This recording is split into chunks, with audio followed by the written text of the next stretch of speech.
For thousands of years, we have gazed in awe at the night sky.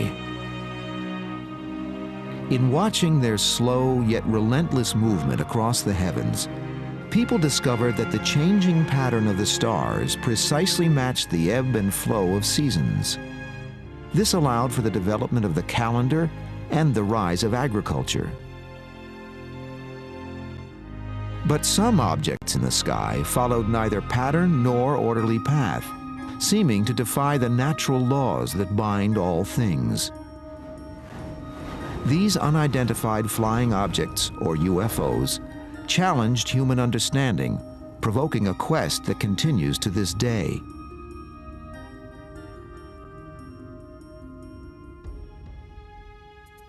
You'd have to say that UFO evidence goes back as far as man has left any records at all, because even in ancient cave art, 20,000 years ago or so, in France and Spain, there are objects, drawings that look like modern flying saucers.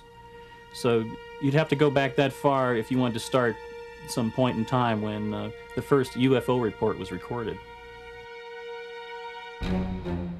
Forever frozen in silence and in stone, these provocative drawings raise questions which are debated to this day. For some, these shapes represent gods or ancestral spirits. But for others, they are ancient depictions of spacecraft, ancient aliens.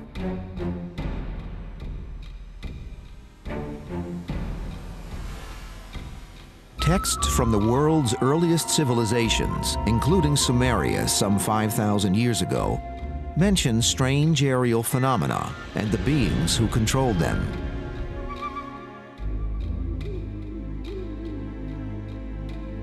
There are ancient records in which people describe different kinds of flying objects which they have seen. In some cases, the people were describing what they understood to be flying vehicles piloted by various categories of living beings. There are written accounts which describe this in great detail.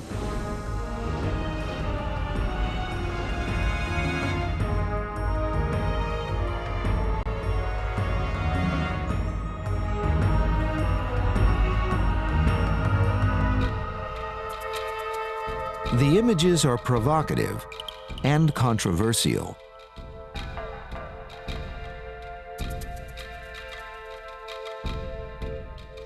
A lot relates to how you interpret the signs that we see. Is a sketch on the wall an alien in a space helmet? Is it a diving helmet? Or is it just a decorative piece of work from a science fiction writer of several thousand years ago?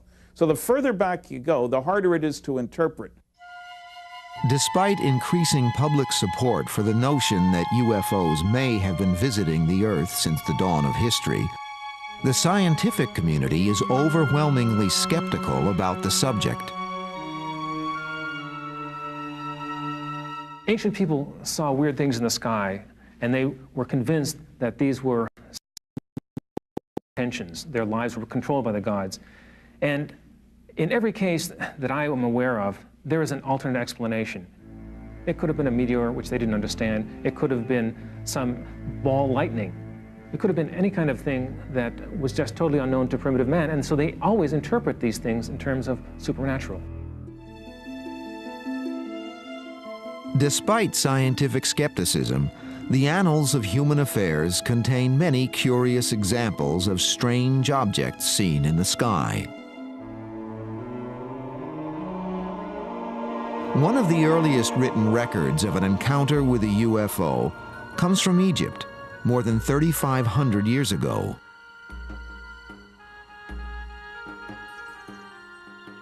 There's a story about Thutmose III, Egyptian pharaoh, who saw circles of fire in the sky and started off with one, and then the report says that there were, a few days later, there were many of them in the sky. And he was so impressed that this was recorded on a papyrus and considered very momentous. In the year 22 of the third month of the winter, a circle of fire appeared in the sky. After some days, it became more numerous and shone with the brightness of the sun. extending to the very limits of the heavens. The records of Pharaoh Thutmose, 1480 BCE. Centuries later, during his invasion of Asia, the mighty Greek leader Alexander the Great is chronicled as having witnessed UFOs. While crossing a river in 329 BC, Alexander and his men observe what are described as gleaming silver shields in the sky. The objects repeatedly swoop down on the column of soldiers, scattering men and horses in panic. 7 years later, while attacking the Phoenician city of Tyre in the eastern Mediterranean, Alexander again encounters UFOs. Recorded by observers on both sides of the conflict, one of the objects suddenly shoots a beam of light at the city wall, which crumbles into dust, allowing Alexander and his troops to easily breach the defenses and take the city. The passage of centuries leaves us with little proof of whether the events really took place, or were merely the products of fertile and imaginative minds.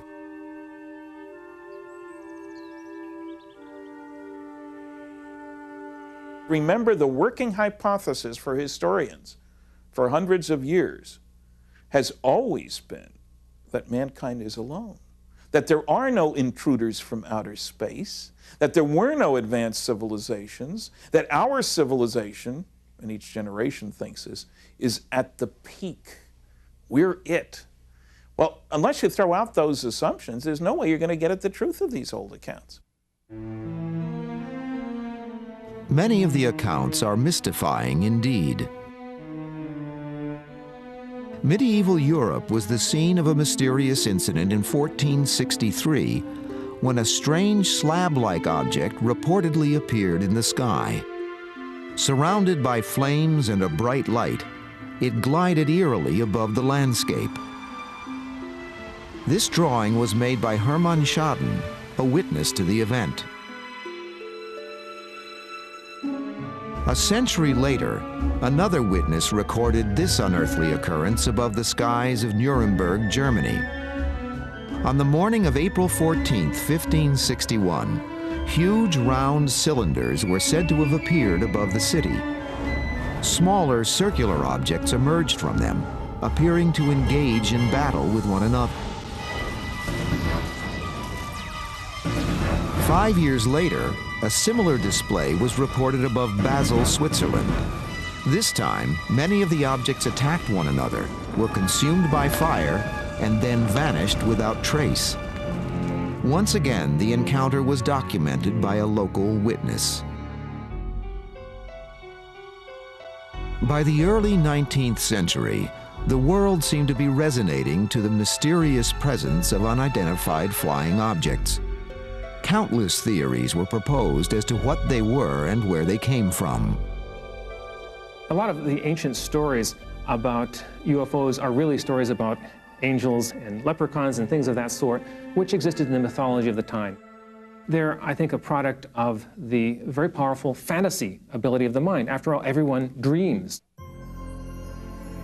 The subject of UFOs is a sensitive one, with supporters on opposing sides of an ongoing debate.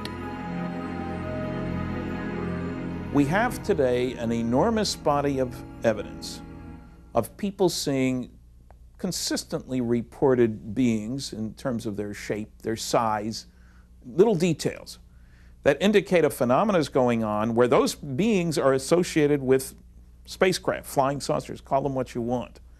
So I think as an explanation, oh, people are just seeing the same leprechauns that they saw before, is a foolish explanation. Maybe the people back then were seeing the same little gray guys that are coming here now. For centuries, scholars have grappled with the question of what UFOs may be, the possible identity of their occupants, and where they may have come from. Unfortunately, answers are hard to find.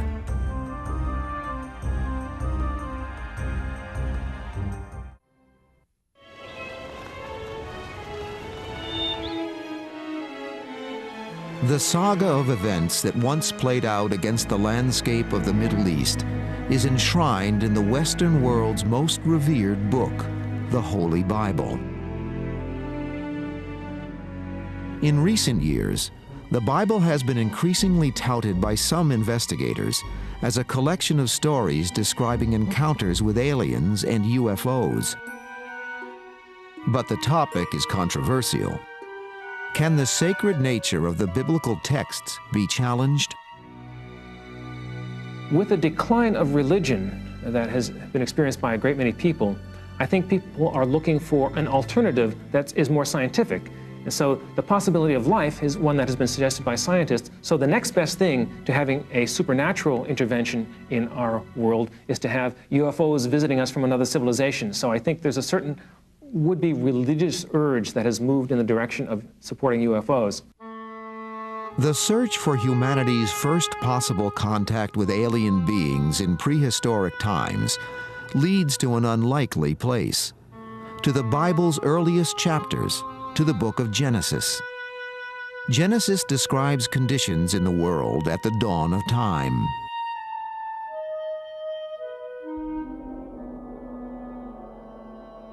There were giants in the earth in those days, and also after that, when the sons of God came in unto the daughters of men, and they bore children to them. Genesis 6:4. Exactly who were the giants in the earth and the sons of God mentioned in the text? While most English Bibles use the word giants, the original Hebrew word is Nephilim. One translation of the word Nephilim is the men who came down, or those who came down, meaning those who came down from the sky. So it may not mean necessarily that they're physical giants. They could just be something like great heroes that came down from the sky and produced a hybrid race. For many investigators hoping to unlock the mystery of UFOs in the ancient world, the Bible contains other intriguing clues. The Bible is full of UFO references that can be interpreted as such, and they were very well recorded. One of the best examples of classic UFO story is the story of Moses. 3,500 years ago, an epic period in biblical history begins when Israelite slaves are finally released from bondage in Egypt. Under the leadership of Moses, they begin a 40-year trek through the wilderness en route to the Promised Land. But according to the Bible, something very mysterious guides the multitude through the barren desert.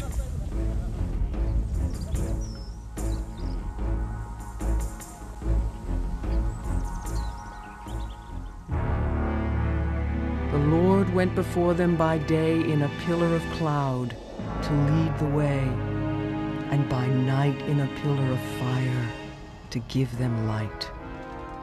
Exodus 14:21.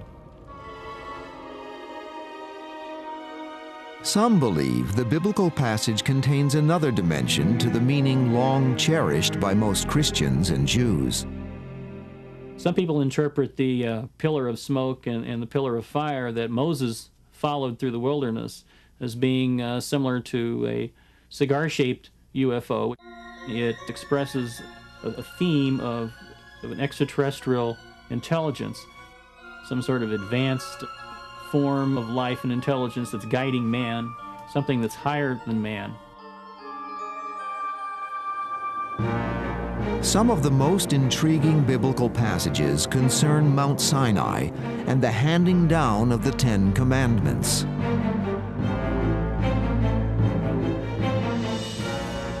Mount Sinai was covered in smoke because the Lord descended upon it in fire, and the smoke ascended as the smoke in a furnace, and the whole mountain quaked loudly. And when the voice of the trumpet sounded and waxed louder, Moses spake, and God answered. Exodus 19:18. When Moses returns with the Ten Commandments after his encounter with God or Jehovah on Mount Sinai, his skin mysteriously shines with an unearthly glow.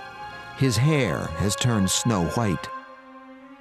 The story of Moses has been tied in with an extraterrestrial encounter. His hair was turned white, which some have linked with the possibility of radiation exposure and so forth. It's easy to see how this could be regarded as a classic UFO encounter. The notion that the Israelites may have been led to the Promised Land by some form of extraterrestrial entity has attracted many adherents in the last few decades. But understandably, scientists and religious leaders fiercely challenge the idea. We're dealing very much with an interpretation, and we're dealing with an issue that I think has potential for being highly controversial, because after all, if you say that Jehovah is an ET, then that changes the basis of Judaism and Christianity in a very fundamental way. But it is a question of interpretation. It's so easy to speculate. You can look at almost any story and find something that could have been signs of an extraterrestrial. But what you have to do, if you want to have such an incredible explanation, you have to have very strong proof. Otherwise, you're just gullible. Hints at possible biblical connections with extraterrestrials or UFOs are not confined to the book of Exodus. In the second book of Kings, there is the intriguing story of the prophet Elijah, who lived around 900 years before the time of Jesus. While Elijah crosses the river Jordan with his son Elisha, a strange airborne craft appears.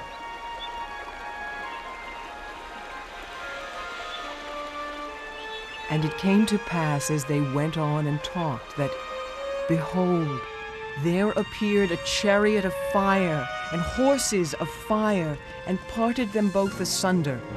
And Elijah went up by a whirlwind unto heaven.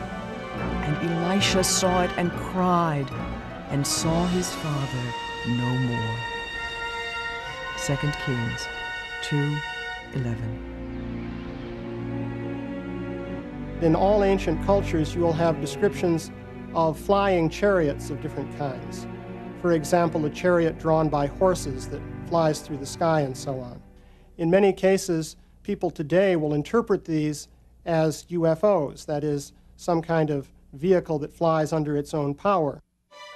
Just over 3 centuries after Elijah's ascent into heaven in a chariot of fire, another strange incident occurs. This time it concerns the Hebrew prophet Ezekiel. He is believed by some to have encountered alien spaceships on at least 4 separate occasions. In one account, he describes a clearly mechanical device under the control of human-like figures.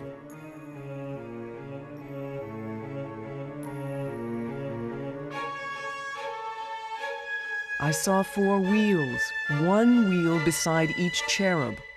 In appearance, they were like sparkling topaz, and all 4 were alike, like a wheel within a wheel. They moved in any 4 directions, never swerving from their course. Ezekiel 10:8. Based on the biblical description of the strange flying device, in the 1960s, NASA engineer Joseph Blumrich constructed this model. Is this what Ezekiel saw? I don't know what Ezekiel saw, if he saw anything.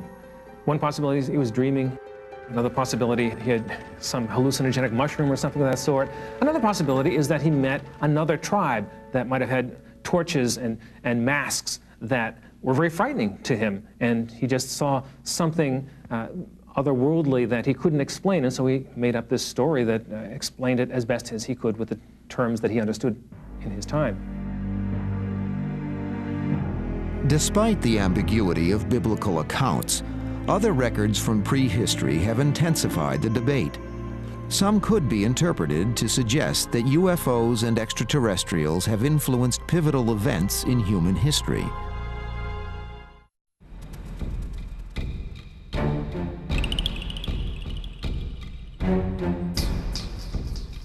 Artifacts discovered throughout the Near East speak of a time when humanity's ancestors came to Earth from the heavens.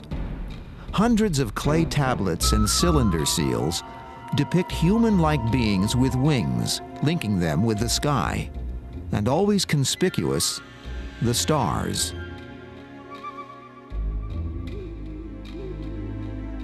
If you look at the ancient history of the Near East and consider the Sumerians and Babylonians, you'll find that these peoples believed that their civilization was given to them by beings who came down from the heavens. There's nothing in the historical record that is really conclusive. There are some intriguing stories in the records of Babylon, for example, but the human mind is so easily able to invent myths and fantasies that we have to take these ancient stories with a grain of salt. Yet archaeologists have often pondered on the exact process which led to civilization as we know it. For it was with the suddenness of a sunrise that human ingenuity and engineering skills arose from the Stone Age and burst forth onto the landscape of history.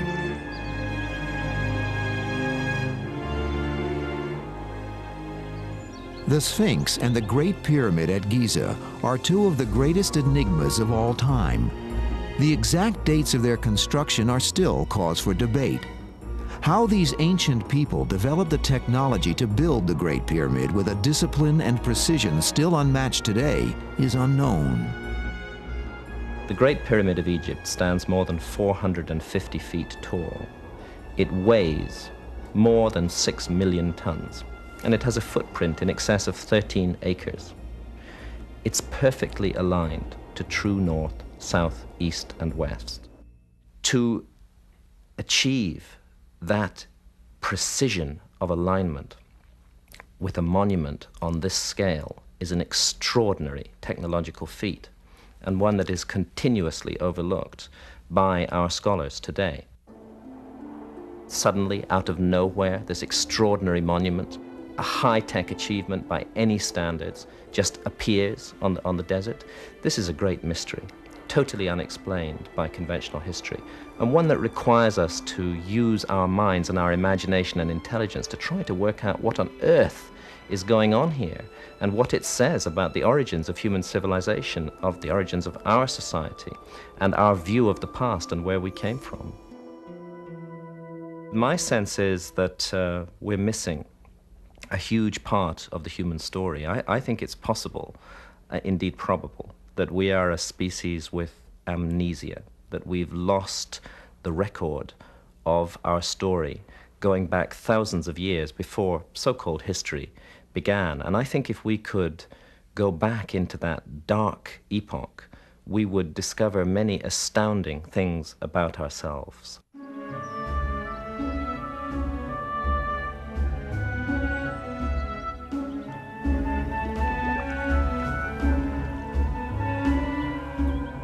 Egypt and the Near East are not the only regions where ancient ruins taunt the mind with the riddle of how they came into being. There are many such places. This is one of them, the great ceremonial center known as Tiahuanaco in Bolivia.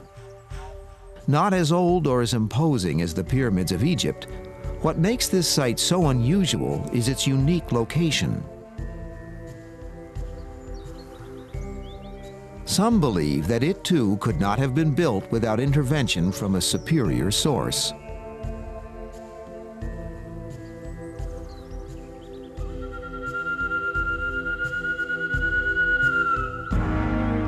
The biggest blocks at Giza weigh 200 tons. The biggest blocks at Tiahuanaco weigh 400 tons.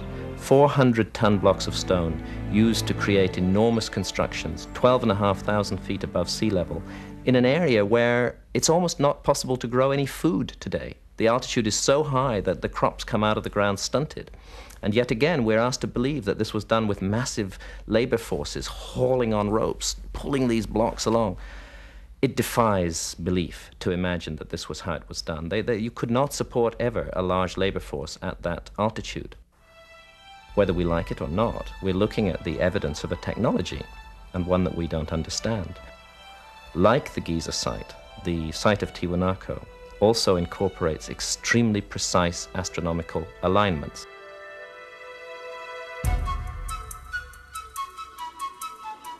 Perhaps the most perplexing sight of all in South America are the Nazca Lines in Peru. Covering more than 200 square miles, a bewildering pattern of gigantic artwork litters the Nazca Plateau.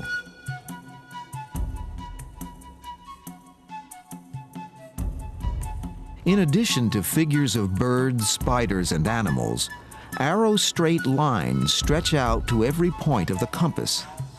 Believed to have been laid down here more than 2,000 years ago, they are observable only from a great height.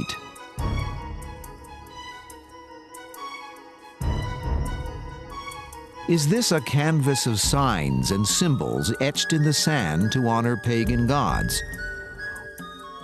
Or, as some people believe, do they contain hidden messages aimed at ancient travelers from the stars?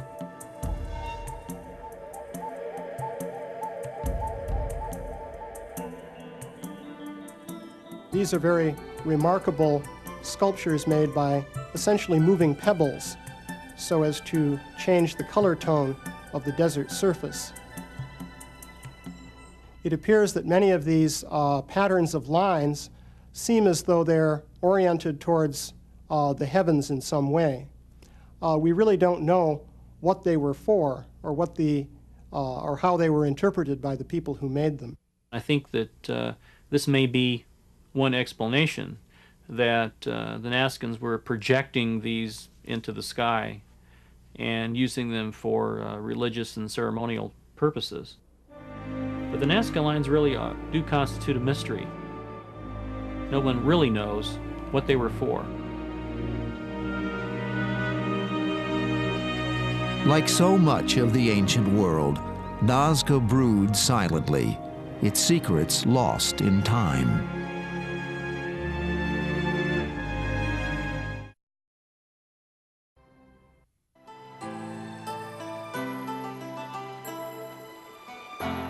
Asia, ageless land of 1,000 legends.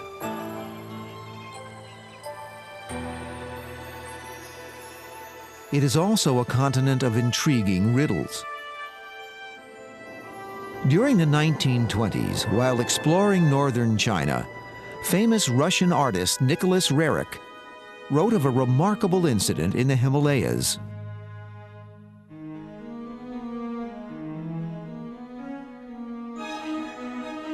On August 5th, we were in our camp, and at about 9:30, some of our caravanners noticed a huge shining oval shape flying high overhead. It came from the north at great speed, crossing our camp before disappearing into the clear blue sky. It had a bright, luminous surface, brilliant in the sun. Nicholas Roerich, Travel Diary, 1926.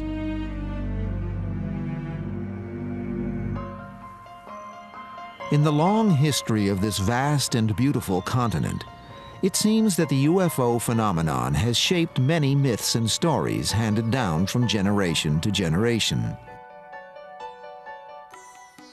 A brief glance at the texts of ancient India is revealing, for here too we find the haunting presence of strange phenomena observed in the sky. Gurkha, flying a swift and powerful Vimana, hurled a single projectile charged with all the power of the universe. An incandescent column of smoke and flame, as bright as 10,000 suns, rose with all its splendor. The Mahabharata. Compiled some 2,000 to 3,000 years ago, the Mahabharata is a Hindu poem written in Sanskrit. 10 times longer than Homer's Iliad and Odyssey combined, it is a saga of conflict on a cosmic scale. The plot of the Mahabharata, which is the great epic of ancient India, has to do with an invasion of the Earth by negative extraterrestrial forces. Basically, the idea was that governments of the Earth were taken over by beings coming from other planets who had the desire to control and exploit the situation for their own personal benefit.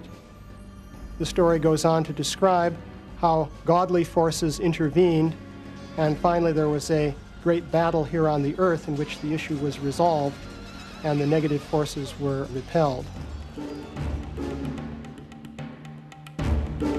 Another epic poem, the Ramayana, was written more than 2,000 years ago.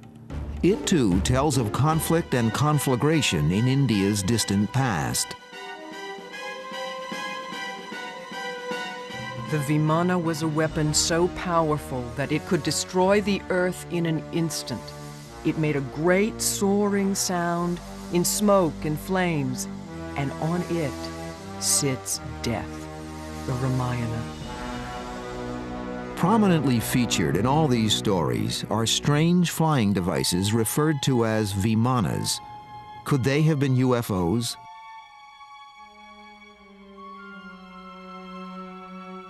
The Vimana is described in some detail, and its flight pattern is also described. It's quite interesting because it is very similar to the pattern of flight which is described in the context of modern UFO sightings.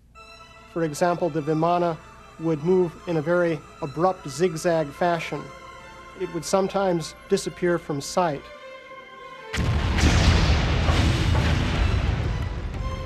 The earth shook, scorched by the terrible violent heat of this weapon.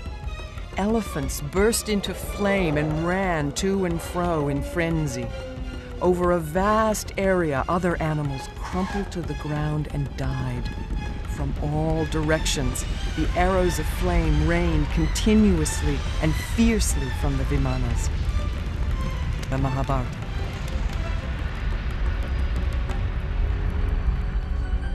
They were described as flying fortresses that were used for aerial battles. They also attacked people on the ground. They sent out missiles, according to these translations, interpretations. Sort of like a modern UFO report, except war was taking place. Could great aerial battles have been possible more than 2,000 years ago? Compelling though the stories may be, the debate continues over whether they were fact or fantasy. I think the ancient Hindu descriptions of flying machines are probably fantasies, sort of like the Buck Rogers myths of flying rocket ships long before they really existed.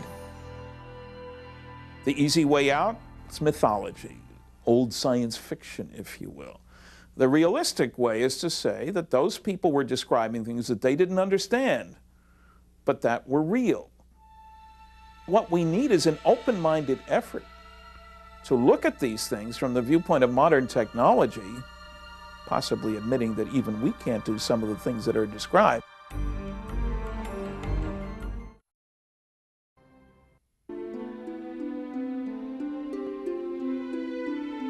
While many believe that the Earth has been visited by extraterrestrials in their spacecraft, could this indeed be possible?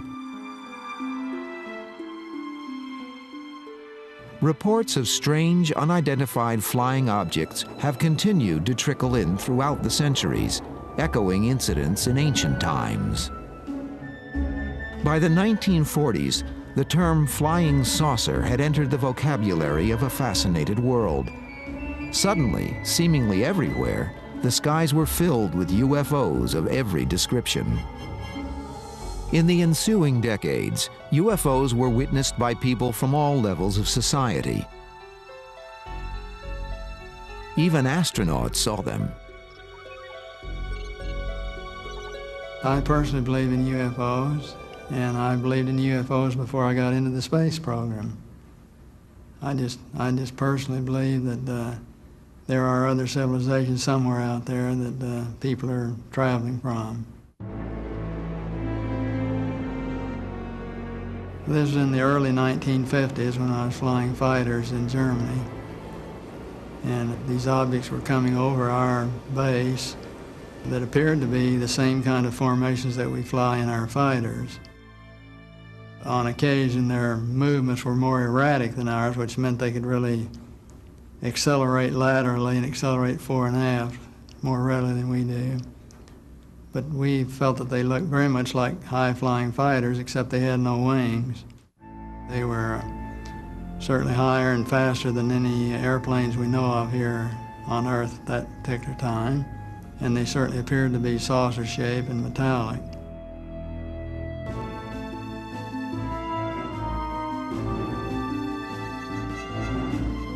Why are UFOs so seemingly secretive and elusive?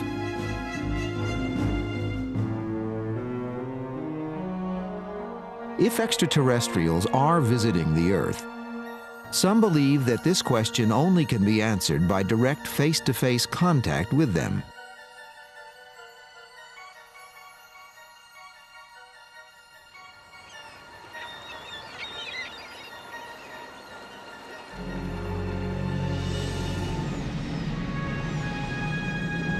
In 1977, NASA sent 2 robotic Voyager spacecraft on an ambitious exploratory tour to Jupiter, Saturn, Uranus, and Neptune, the 4 giant outer planets. Their epic journey took 12 years to complete, but they acquired more scientific data about our solar system than had been learned in the previous 5 centuries. Could this be the UFO's mission to planet Earth? To explore our world on behalf of another technologically advanced civilization somewhere in the far-flung reaches of the cosmos?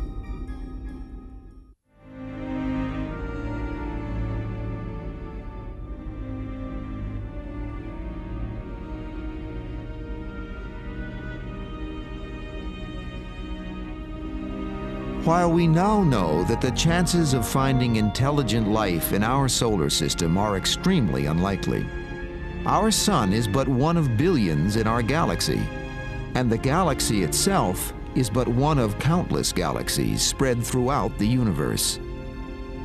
With these odds, can we be alone? In August 1996, scientists announced that life might have once existed on Mars. Just a few months earlier, the first planet orbiting another sun was confirmed. Though 8 light years, or a staggering 50 trillion miles from Earth, on the cosmic scale, that is literally just down the road from our own backyard. Today, we know a lot about the universe, and we know there really is a possibility that there could be life out there. But most of what you hear about it is nonsense, because people accept the most bizarre stories without proof. And there are many stories from all over the world of people seeing strange lights in the sky. Some of them are true. There are strange lights in the sky, but they usually have an explanation.